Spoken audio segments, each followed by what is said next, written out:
ಗಂಡನ ನಿಜ ಬಣ್ಣ ಬಯಲು ಆಗಿದ್ದಾದರೂ ಹೇಗೆ? ಪದವಿ ಮುಗಿಸಿದ್ದ ಮಮತಾ ಬ್ಯಾಂಕ್ ಅಧಿಕಾರಿಯಾದ ರಾಜೇಶನನ್ನು ಮದುವೆಯಾದಳು. ಗಂಡನ ಆದರ್ಶ ಸತಿ ಆಗುವ ಕನಸಿನೊಂದಿಗೆ ಬೆಂಗಳೂರಿನಲ್ಲಿ ಬ್ಯಾಂಕ್ ಅಧಿಕಾರಿಗಳ ಕ್ವಾರ್ಟರ್ಸ್ಗೆ ಹೆಜ್ಜೆ ಇಟ್ಟಳು. ಸಾಮಾನ್ಯ ಕುಟುಂಬದಿಂದ ಬಂದ ಮಮತಾ ರಾಜೇಶನ ಬಳಗಕ್ಕೆ ಹೊಂದಿಕೊಂಡಳು.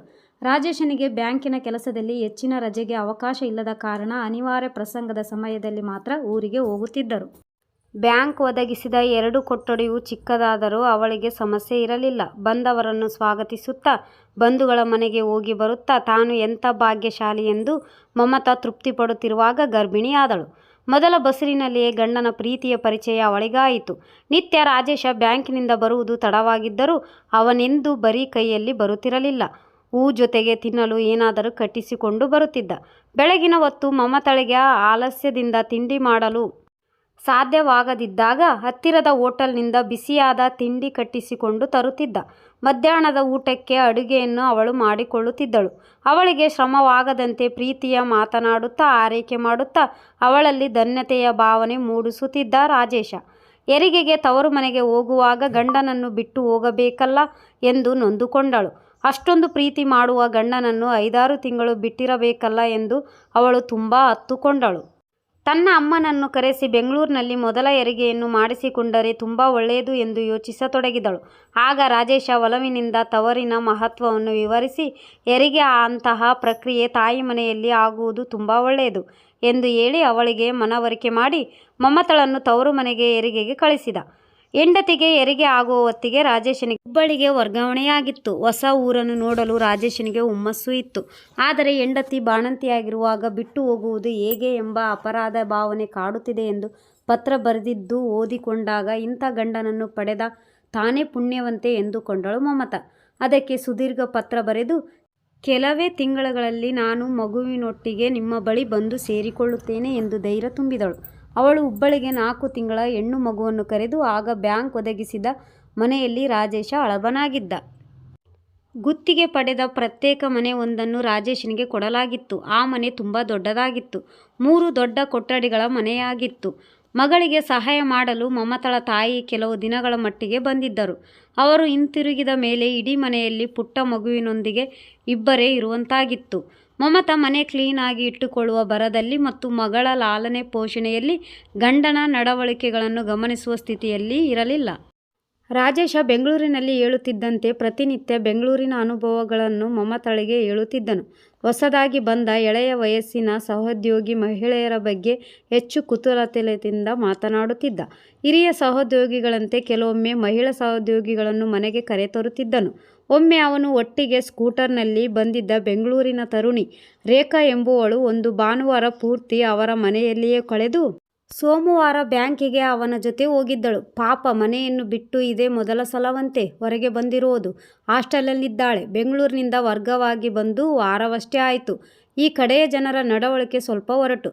ಅದಕ್ಕೆ ಅವಳು ಕೆಲಸ ಬಿಟ್ಟು ಬೆಂಗಳೂರಿಗೆ ವಾಪಸ್ ಆಗುತ್ತೇನೆ ಅಂತ ಹೇಳುತ್ತಿದ್ಲು. ಹಾಗೆಲ್ಲ ಅವಸರದ ನಿರ್ಧಾರ ಮಾಡಬೇಡಿ, ಬೆಂಗಳೂರು ಕಡೆಯವರಾಗಿ ನಾವು ಇದ್ದೇವೆ ಅಂತ ಸಮಾಧಾನ ಹೇಳುವುದಕ್ಕಾಗಿ ನನ್ನ ಮನೆಗೆ ಕರೆತಂದೆ ಮಮತಾ ಎಂದು ರಾಜೇಶ ಹೇಳಿಕೊಂಡಾಗ ಅದರಲ್ಲಿ ತಪ್ಪೇನು ಕಂಡಿರಲಿಲ್ಲ ಅವನ ಹೆಂಡತಿ ಆದ ಮಮತಾಳಿಗೆ. ಗಂಡ ಮಗಳ ಪುಟ್ಟ ಜಗತ್ತಿನಲ್ಲಿ ಒಬ್ಬಳೇ ಇದ್ದು ಒಂದು ರೀತಿಯ ಒಂಟಿತನ ಅನುಭವಿಸುತ್ತಿದ್ದ ಮಮತಾಳಿಗೆ ರೇಖಾ ಮನೆಗೆ ಬಂದು ಒಂದು ರಾತ್ರಿ ಉಳಿದು ಹೋಗಿದ್ದು ಸಮಾಧಾನದ ಸಂಗತಿಯೇ ಆಗಿತ್ತು. ಅದಾದ ನಂತರ ತಿಂಗಳಿಗೆ ಒಮ್ಮೆಯಾದರೂ ರೇಖಾ ರಾಜೇಶನ ಮನೆಗೆ ಬರುತ್ತಿದ್ದಳು. 5-6 ತಿಂಗಳ ನಂತರ ರೇಖಾ ಬೆಂಗಳೂರಿಗೆ ವರ್ಗಾವಣೆ ಮಾಡಿಸಿಕೊಂಡು ಹೋದ ಸುದ್ದಿಯನ್ನು ರಾಜೇಶ ಹೆಂಡತಿಯಾದ ಮಮತಾಳಿಗೆ ಹೇಳಿದ. ಹೌದೇ ಎಂದು ಹೇಳಿ ಸುಮ್ಮನಾದಳು. 2 ತಿಂಗಳ ನಂತರ ಜಯಶ್ರೀ ಎಂಬ ಮೈಸೂರು ಕಡೆಯ ಸಹೋದ್ಯೋಗಿಯನ್ನು ಮನೆಗೆ ಕರೆತಂದ. ಮಮತಾ ಜಯಶ್ರೀಯನ್ನು ಅದೇ ವಿಶ್ವಾಸದಿಂದ ಉಪಚರಿಸಿದಳು. ಜಯಶ್ರೀ ರಾಜೇಶನನ್ನು ನೋಡುವ ರೀತಿ ಕಂಡು ಮಮತಾಳಿಗೆ ಒಂದು ರೀತಿಯ ಮುಜುಗರ ಉಂಟಾಯಿತು.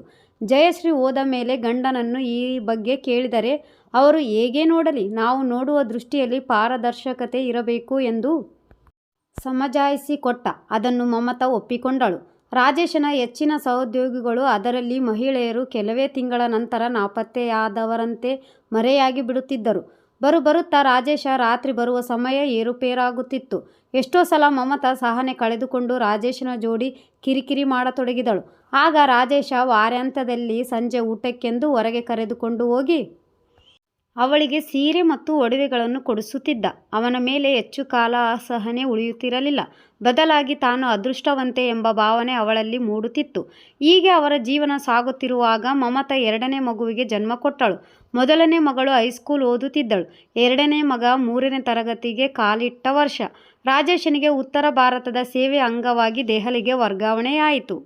ಗಂಡ ಹೆಂಡತಿ ಇಬ್ಬರು ಚರ್ಚೆ ಮಾಡಿ ಮಕ್ಕಳ ಶಿಕ್ಷಣಕ್ಕಾಗಿ, ಸಂಸಾರವನ್ನು ನಿಭಾಯಿಸುವ ಕಾರಣಕ್ಕಾಗಿ ತಾನು ದೆಹಲಿಗೆ ಹೋಗುವುದಕ್ಕಾಗಿ ಬೆಂಗಳೂರಿನಲ್ಲಿ ಮನೆ ಮಾಡಿ ಮಮತಾ ಮತ್ತು ಮಕ್ಕಳನ್ನು ಬಿಟ್ಟು ರಾಜೇಶ ದೆಹಲಿಗೆ ಹೋಗುವ ನಿರ್ಧಾರವನ್ನು ಮಾಡಿದ. 3 ವರ್ಷ ಹೇಗಾದರೂ ಸಹಿಸಿಕೊಳ್ಳು ಎಂದು ಮಮತಾಳಿಗೆ ಹೇಳಿದಾಗ ಮಮತಾಳು ಕೂಡ ಒಪ್ಪಿಕೊಂಡಳು. ಹೆಚ್ಚು ತಕರಾರು ಮಾಡದೆ ಹೆಂಡತಿ ಒಪ್ಪಿಕೊಂಡ ಕಾರಣ ಅವನು ಹೆಂಡತಿಯನ್ನು ಹೆಚ್ಚು ಪ್ರಶಂಸಿಸಿದ. ಇಂತಹ ಹೆಂಡತಿ ಸಿಕ್ಕಿದ್ದು ನನ್ನ ಪೂರ್ವಜನ್ಮದ ಪುಣ್ಯ ಎಂದು ಅವಳನ್ನು ಹೊಗಳಿ ಬೆಂಗಳೂರಿನಲ್ಲಿ ಮಧ್ಯಮ ವರ್ಗದ ವಠಾರವೊಂದರಲ್ಲಿ ಸಾಧಾರಣ ಮನೆಯೊಂದನ್ನು ಹಿಡಿದು ಮಕ್ಕಳ ಶಿಕ್ಷಣಕ್ಕೆ ವ್ಯವಸ್ಥೆ ಮಾಡಿ ರಾಜೇಶ ದೆಹಲಿಗೆ ಹೋದ. ರಾಜೇಶ 3-4 ತಿಂಗಳಿಗೊಮ್ಮೆ ಯಂತೆ ಬಂದು ಹೋಗುತ್ತಿದ್ದರಿಂದ ಮಮತಾ ಮಕ್ಕಳ ವಿದ್ಯಾಭ್ಯಾಸದತ್ತ ಗಮನ ಹರಿಸಿದಳು. ಬಿಡುವಿನ ಸಮಯ ಹೆಚ್ಚು ಸಿಗುತ್ತಿದ್ದ ಕಾರಣ ಕೈಗೆ ಸಿಕ್ಕಿದ ಪುಸ್ತಕಗಳನ್ನು ಓದುತ್ತಿದ್ದಳು. ಕತೆ ಮತ್ತು ಕಾದಂಬರಿಗಳನ್ನು ಓದುತ್ತಿದ್ದರಿಂದ ಅವಳಿಗೆ 3 ವರ್ಷ ಸಮಯ ಕಳೆದಿದ್ದೇ ಗೊತ್ತಾಗುತ್ತಿರಲಿಲ್ಲ. 3 ವರ್ಷದ ನಂತರ ರಾಜೇಶ ಉತ್ತರ ಭಾರತದ ಸೇವೆ ಮುಗಿಸಿ ಬೆಂಗಳೂರಿನ ಕಡೆಗೆ ವರ್ಗಾವಣೆಯಾಗಿ ಬಂದ. ಅವನು 2ನೇ ಸಾಲಿನ ಮ್ಯಾನೇಜರ್ ಆಗಿ ವರ್ಗಾವಣೆಯಾಗಿ ಬಂದಾಗ ತನ್ನ 3 ವರ್ಷಗಳ ತಪಸ್ಸಿಗೆ ತಕ್ಕ ಪ್ರತಿಫಲ ಸಿಕ್ಕಿತೆಂದು ಮಮತಾ ಸಂತೋಷಪಟ್ಟಳು. ಗಂಡನ ನಿರಂತರದ ಮಾತುಗಾರಿಕೆಯನ್ನು ಮೊದಲಿನಿಂದ ಮೆಚ್ಚಿಕೊಳ್ಳುತ್ತಲೇ ಇದ್ದ ಅವಳಿಗೆ ಅದನ್ನು ಅವನ ಮಹಿಳಾ ಸಹೋದ್ಯೋಗಿಗಳು ಕೂಡ ಮೆಚ್ಚುತ್ತಿದ್ದಾರೆ ಎಂಬುದು ಅವನು ದೆಹಲಿಯಿಂದ ವರ್ಗಾವಣೆಯಾಗಿ ಬಂದ ಮೇಲೆ ಅವಳ ಅರಿವಿಗೆ ಬಂದಿತು. ಆಪ್ತ ಸಂದರ್ಭಗಳಲ್ಲಿ ಅವನ ನಿರಾಸಕ್ತಿಯನ್ನು ಗಮನಿಸುವಷ್ಟು ಸೂಕ್ಷ್ಮತೆಯನ್ನು ತನ್ನ ಬಿಡುವಿನ ಕಾಲದ ಓದಿನಲ್ಲಿ ಗಳಿಸಿದ್ದಳು. ಪ್ರತ್ಯೇಕ ಕೊಠಡಿಗಳಲ್ಲಿ ಮಕ್ಕಳು ಮಲಗಿ ನಿರಾತಂಕ ಪರಿಸ್ಥಿತಿ ಇದ್ದರೂ ಅವನು ಕಾರಣವಿಲ್ಲದೆ ನಿರಾಸಕ್ತಿಯನ್ನು ತೋರುತ್ತಿರುವುದನ್ನು ಅವಳು ನೋವಿನಿಂದ ಗಮನಿಸುತ್ತಿದ್ದಳು. ಒಮ್ಮೆ ರಾಜೇಶ ವರ್ಷಾಂತದ ಲೆಕ್ಕಪತ್ರ ಮುಗಿಸಿ ಬ್ಯಾಂಕ್ ಸಿಬ್ಬಂದಿಯೆಲ್ಲ ಒಂದಾಗಿ ನಗರದ ಹೋಟೆಲ್ ಒಂದರಲ್ಲಿ ಸಹಭೋಜನಕ್ಕೆ ಸೇರಿದ ದಿನ ಉಳಿದವರು ಅವಳೊಟ್ಟಿಗೆ ನಡೆದುಕೊಳ್ಳುತ್ತಿದ್ದ ರೀತಿ ಅವಳಲ್ಲಿ ಕಿರಿಕಿರಿ ಉಂಟು ಮಾಡುತ್ತಿತ್ತು. ರಾಜೇಶ ಅದೇ ಮೊದಲ ಸಲ ಅಂತ ಸಮಾರಂಭಕ್ಕೆ ಮಮತಾಳನ್ನು ಕರೆದೊಯ್ದಿದ್ದು.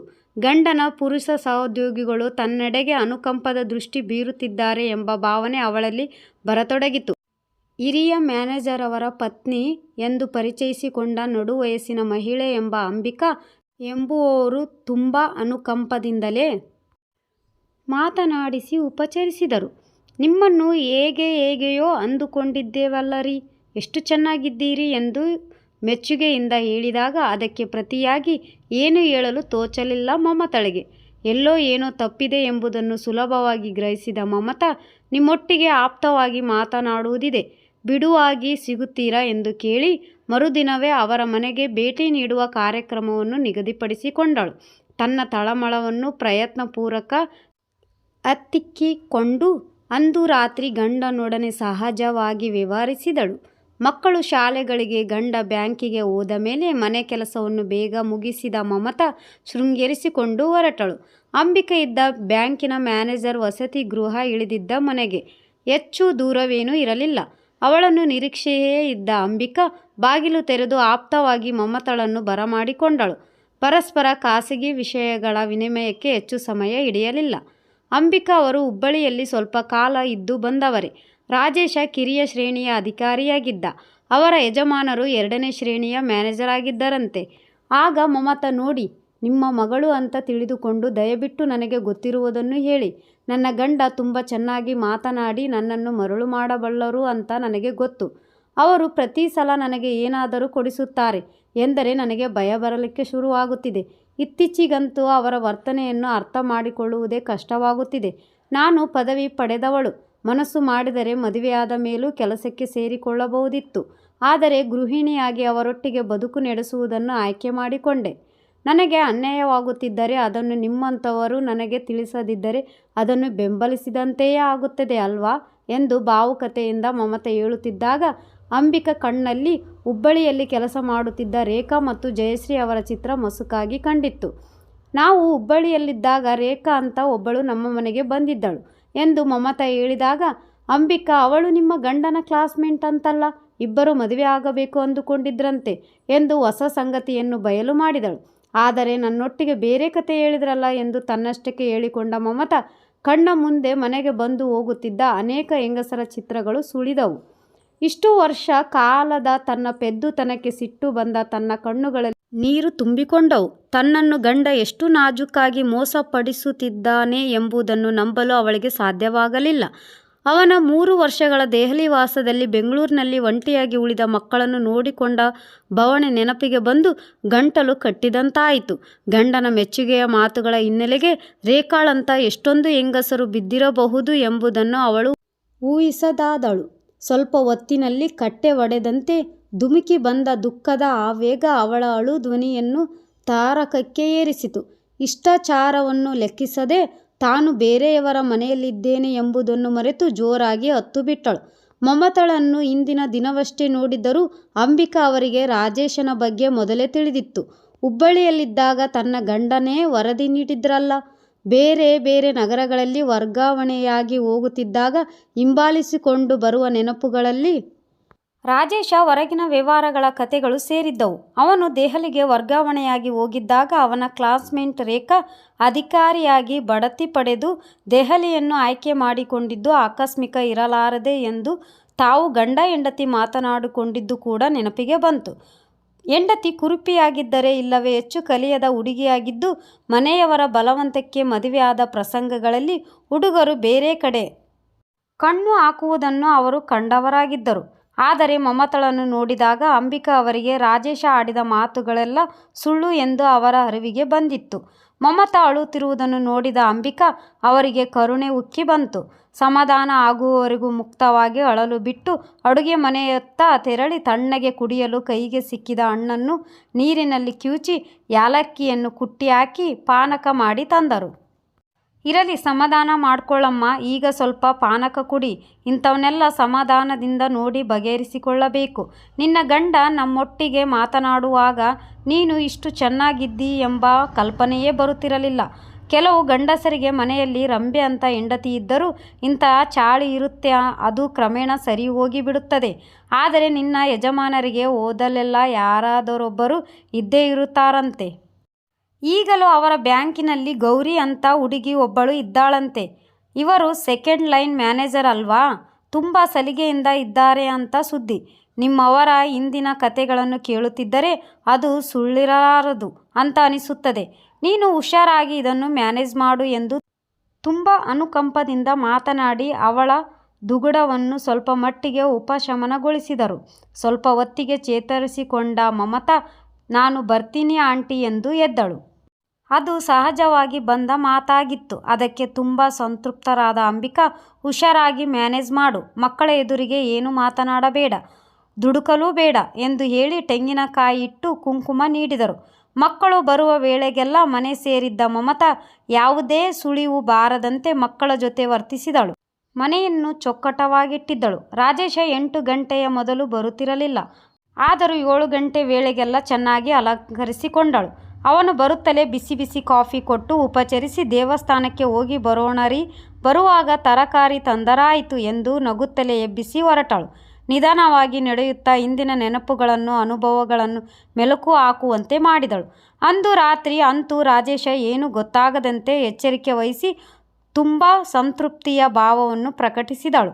ನನಗೂ ಈ ಮನೆಯಲ್ಲಿ ಒಬ್ಬಳೇ ಇದ್ದು ತುಂಬ ಬೇಜಾರು. ಇಲ್ಲಿ ಯಾರನ್ನೂ ಹಚ್ಚಿಕೊಂಡಿಲ್ಲ. ನೀವೀಗ ಬಂದಿದ್ದೀರಲ್ಲ, ನಿಮ್ಮ ಕೊಲೀಗ್ಸ್ ಯಾರಾದರೂ ಪರ ಊರಿನವರಾಗಿದ್ದರೆ ಮನೆಗೆ ಕರೆತನ್ನಿ, ನನಗೂ ಬೇಜಾರು ಕಳೆಯುತ್ತದೆ ಎಂದು ಹೇಳಿದಳು. ಅವಳ ಸ್ನೇಹಮಯ ವರ್ತನೆಗೆ ದಂಗಾಗಿ ಹೋದ ರಾಜೇಶ, ಇನ್ನಿಲ್ಲದ ಮುದ್ದಿನಿಂದ, ನಿಮ್ಮ ಜಿಲ್ಲೆಯವರೇ ಒಬ್ಬರು ಬಂದಿದ್ದಾರೆ ಕಣೆ, ಗೌರಿ ಅಂತೆ, ಸದ್ಯಕ್ಕೆ ಹಾಸ್ಟೆಲ್ನಲ್ಲಿದ್ದಾರೆ, ಒಂದು ಸಲ ಮನೆಗೆ ಕರೆಯಬೇಕು ಅಂದುಕೊಂಡಿದ್ದೆ ಎಂದ. ಹೌದಾ? ಹಾಗಿದ್ರೆ ನಾಳೆ ಸಂಡೇ ಅಲ್ವಾ, ಬ್ಯಾಂಕ್ ರಜೆ ಇರುತ್ತೆ, ಅವರನ್ನು ನಮ್ಮನೆಗೆ ಕರೆದುಕೊಂಡು ಬನ್ನಿ, ಸಂಜೆಯ ವೇಳೆಗೆ ಅವರನ್ನು ಬಿಟ್ಟು ಬಂದರಾಯಿತು ಎಂದು ಹೇಳಿದಳು. ಅವಳ ಕಣ್ಣ ಮುಂದೆ 15 ವರ್ಷಗಳ ಹಿಂದೆ ಹುಬ್ಬಳ್ಳಿಯ ಮನೆಗೆ ಇಂಥ ಸಂದರ್ಭದಲ್ಲಿ ಬಂದಿದ್ದ ರೇಖಾಚಿತ್ರ ಮಸಕಾಗಿ ಮೂಡಿತು. ರಾಜೇಶ ಗೌರಿಯನ್ನು ಕರೆದುಕೊಂಡು ಬರುತ್ತೇನೆ ಎಂದು ಮನೆಯಿಂದ ಹೊರಗೆ ಹೋದಾಗ ಮಮತಾ ಮಕ್ಕಳಿಬ್ಬರನ್ನು ಪಕ್ಕದ ಮನೆಯಲ್ಲಿ ಆಟಕ್ಕೆ ಬಿಟ್ಟು ಬಂದಳು. ಮಮತಾ ನಗುಮುಖದಿಂದ ಗೌರಿಯನ್ನು ಮನೆ ಒಳಗೆ ಬರಮಾಡಿಕೊಂಡಳು. ಅವಳ ಸ್ವಂತ ವಿವರಗಳನ್ನು ಕೇಳುತ್ತಾ ಕಾಫಿ ಡಿಕಾಕ್ಷನ್ ಮಾಡಿದಳು. ರಾಜೇಶನಿಗೆ ಸಕ್ಕರೆ ಇಲ್ಲದ ಕಾಫಿ ಹಾಕಿ ತನಗೆ ಮತ್ತು ಗೌರಿಗೆ ಇನ್ನೊಂದು ಸಲ ಕಾಫಿ ಬೆರೆಸಿ ಸಮಾನ ಗಾತ್ರದ 3 ಲೋಟಗಳಿಗೆ ಬಗ್ಗಿಸಿಕೊಂಡಳು. ಬಾ, ಹಾಲಿಗೆ ಹೋಗಿ ಮೂವರು ಒಟ್ಟಿಗೆ ಕುಡಿಯೋಣ ಎಂದಳು. ಅದುವರೆಗೆ ಬಹುವಚನದಲ್ಲಿ ಮಾತನಾಡುತ್ತಿದ್ದ ಮಮತಾ ಏಕಾಏಕಿ ಏಕವಚನಕ್ಕೆ ಇಳಿದಿದ್ದು ಗೌರಿಗೆ ಕಸಿವಿಸಿ ಉಂಟು ಮಾಡಿದ್ದರೂ ಅದನ್ನು ತೋರಿಸಿಕೊಳ್ಳದೆ ಹಿಂಬಾಲಿಸಿದಳು. ಮನೆಯ ಮುಂದಿನ ಬಾಗಿಲನ್ನು ಮುಚ್ಚಿ ಬಂದ ಮಮತಾ ಗೌರಿಯ ಪಕ್ಕ ಕುಳಿತು ಕಾಫಿ ಕುಡಿಯುತ್ತಾ, ಗೌರಿ, ನೀನು ಓದಿದ್ದೀಯಾ? ಕೆಲಸವೂ ಸಿಕ್ಕಿದೆ. ಯಾರಾದರೂ ಒಳ್ಳೆಯ ಹುಡುಗರನ್ನು ನೋಡಿ ಮದುವೆ ಮಾಡಿಕೊಳ್ಳಬಾರದೇನೆ ಎಂದು ಮಂಜುಳಾ ಯಾವ ಸುಳಿವು ಇಲ್ಲದೆ ನೇರವಾಗಿ ಕೇಳಿದಾಗ, ಅದೇನೋ ಅಷ್ಟು ಒರಟಾಗಿ ಕೇಳುತ್ತಿ, ಅಷ್ಟಕ್ಕೂ ಅಂಥ ಮಾತು ಈಗ ಅಗತ್ಯವಾ ಎಂದು ಸಿಡುಕಿದ ರಾಜೇಶ. ಏನು ಒರಟಾಯಿತು? ಪ್ರಾಯಕ್ಕೆ ಬಂದ ಹುಡುಗಿ ಮದುವೆ ಮಾಡಿಕೊ ಅಂದರೆ ಒರಟಾಗಿ ಕೇಳಿದಂತಾಯಿತು ಎಂದು ರಾಜೇಶನಿಗೆ ತಿರುಗಿ ಉತ್ತರ ಕೊಟ್ಟಳು. ಆಗಲ್ಲ ಮಮತಾ, ಅಂಥ ಪ್ರಶ್ನೆಗೆ ಇದು ಸಂದರ್ಭ ಅಲ್ಲ ಅಂದೆ ಎಂದು ಅವನ ಅಸಮಾಧಾನದ ಧ್ವನಿಯಿಂದ ಹೇಳಿದ. ಇನ್ನೆತ್ತ ಸಂದರ್ಭ ಬೇಕು ರೀ ಇಂಥ ಹುಡುಗಿಯರಿಗೆ? ನಿಮ್ಮಂಥ ಮದುವೆ ಆದ ಗಂಡಸರೇ ಬೇಕಾ ಎಂದು ಅವಳು ಕೇಳಿದಾಗ ಗೌರಿಯತ್ತೆ ಅವನು ಕೂಡ ಬೆಚ್ಚಿದ. ಏನಂತ ಮಾತಾಡ್ತೀಯಾ? ನಾಲಿಗೆ ಬಿಗಿ ಹಿಡಿದು ಮಾತನಾಡು. ಮನೆಗೆ ಬಂದವರಿಗೆ ಹೀಗೆ ಅಪಮಾನ ಮಾಡ್ತೀಯಾ ಎಂದು ಕೈ ಮುಷ್ಟಿ ಹಿಡಿದು ಅಬ್ಬರಿಸಿದ. ಸುಮ್ಮನೆ ಇರಯ್ಯ, ಕಂಡಿದ್ದೀನಿ, ಮಹಾ ಗಂಡಸಂತೆ ಗಂಡಸು. ನಿನ್ನ ಹೊರಳಾಟಕ್ಕೆ ಪ್ರತಿ ವರ್ಷ ಒಬ್ಬೊಬ್ಬಳೇ ಬೇಕು. ನಿನ್ನ ಯೋಗ್ಯತೆಗೆ ನನಗೆ ಗೊತ್ತಿಲ್ಲ. ಹುಬ್ಬಳ್ಳಿಯಲ್ಲಿ ಬಂದಿದ್ದ ರೇಖಾ ನಿನ್ನ ಕ್ಲಾಸ್ಮೇಟ್ ಅಂತೆ, ಅವಳನ್ನೇ ಅಲ್ವಾ ನೀನು ಡೆಲ್ಲಿವರೆಗೂ ಬೆನ್ನತ್ತಿ ಹೋಗಿದ್ದು ಎಂದು ಅವಳು ಒಮ್ಮೆಗೆ ಏಕವಚನ ಕೇಳಿದಾಗ ಅದಕ್ಕೆ ದಂಗಾಗಿ ಹೋದ ರಾಜೇಶ. ಹಠಾತ್ತನೆ ಸಿಡಿದ ಅವಳ ಆಕ್ರೋಶಕ್ಕೆ ಎದುರಿಗೆ ಕುಳಿತ ಗೌರಿ ಏನು ಪ್ರತಿಕ್ರಿಯಿಸಲು ಸಾಧ್ಯವಾಗದೆ ತೊಳಲಾಡಿದಳು. ಒಮ್ಮೆಗೆ ಗುಡುಲು ಸಿಡಿಲಿನ ರಭಸದಿಂದ ಮಳೆ ಸುರಿದು ನಿಂತಂತಾಯಿತು. ಮನೆಯ ಹಾಲ್ನಲ್ಲಿದ್ದ ಎಲೆಕ್ಟ್ರಾನಿಕ್ ಗಡಿಯಾರದ ಸೆಕೆಂಡ್ ಮುಳ್ಳಿನ ಚಾಲನೆ ಕೂಡ ಕೇಳಿಸುವಷ್ಟು ಶಾಂತತೆ ಇತ್ತು. ಗೌರಿ ನಿಧಾನವಾಗಿ ಎದ್ದು ನಿಂತಳು. ಅವಳು ಬಾಗಿಲ ಬಳಿ ಬಿಟ್ಟ ಚಪ್ಪಲಿಯತ್ತ ಹೆಜ್ಜೆ ಹಾಕುತ್ತಿದ್ದಂತೆ ರೂಮಿನಿಂದ ಹೊರಬಂದ ಮಮತಾ, ನಾನು ಸಪ್ತಪದಿ ತುಳಿದು ನಿಮ್ಮ ಕೈ ಹಿಡಿದವಳು. ನಿಮ್ಮ ಜೊತೆ ಬದುಕುವುದಕ್ಕೆ ಬಂದಿದ್ದೇನೆ. ಎಲ್ಲರ ಮುಂದೆ ನೀವು ಸಪ್ತಪದಿ ತುಳಿದೇ ಜೊತೆ ಬಾಳ್ತೀನಿ ಅಂತ ಹೇಳಿಕೊಂಡೋರು. ಇಷ್ಟು ವರ್ಷ ನೀವು ನನಗೆ ಅನ್ಯಾಯ ಮಾಡಿದ್ದೀರಿ. ಇನ್ನೂ ಅನ್ಯಾಯ ಮಾಡುವುದಕ್ಕೆ ನಾನು ಬಿಡುವುದಿಲ್ಲ ಎಂದು ಸ್ಪಷ್ಟ ಧ್ವನಿಯಲ್ಲಿ ಹೇಳಿದಾಗ ಅದಕ್ಕೆ ಪ್ರತಿ ಹೇಳುವ ಚೈತನ್ಯ ಅವನಲ್ಲಿ ಉಳಿದಿರಲಿಲ್ಲ. ಮಂಕಾದ ಗೌರಿ ಚಪ್ಪಲಿ ಮೆಟ್ಟಿ ಹೊರಡುವಾಗ, ಸ್ವಲ್ಪ ನಿಲ್ಲಮ್ಮ, ಕುಂಕುಮ ತಗೊಂಡು ಹೋಗು ಎಂದು ಮಮತಾ ಹೇಳುತ್ತಿದ್ದರೂ ವಧೆ ತಿಂದ ಸಾಕು ಪ್ರಾಣಿಯಂತೆ ಮೆಲ್ಲಗೆ ಬಾಗಿಲು ತೆರೆದು, ಭೂಮಿ ಬಾಯಿ ತೆರೆಯಬಾರದೆ, ನನ್ನನ್ನು ನುಂಗಬಾರದೆ ಎಂಬ ಭಾವದಿಂದ ಗೌರಿ ರಸ್ತೆಯ ದಾರಿ ಹಿಡಿದಳು. ಗೌರಿ ಹೋದ ನಂತರ ರಾಜೇಶ ಹೆಂಡತಿಯ ಬಳಿ ನನ್ನನ್ನು ಕ್ಷಮಿಸು ಎಂದು ಕಳಕಳಿಯಿಂದ ಬೇಡಿಕೊಳ್ಳುತ್ತಿದ್ದನು. ಈ ಕತೆ ನಿಮಗೇನಾದರೂ ಇಷ್ಟ ಆದರೆ ನನ್ನ ಚಾನಲ್ಗೆ ಲೈಕ್ ಮಾಡಿ, ಶೇರ್ ಮಾಡಿ, ಸಬ್ಸ್ಕ್ರೈಬ್ ಮಾಡಿ, ಪ್ಲೀಸ್ ಸಪೋರ್ಟ್ ಮಾಡಿ. Thanks for watching.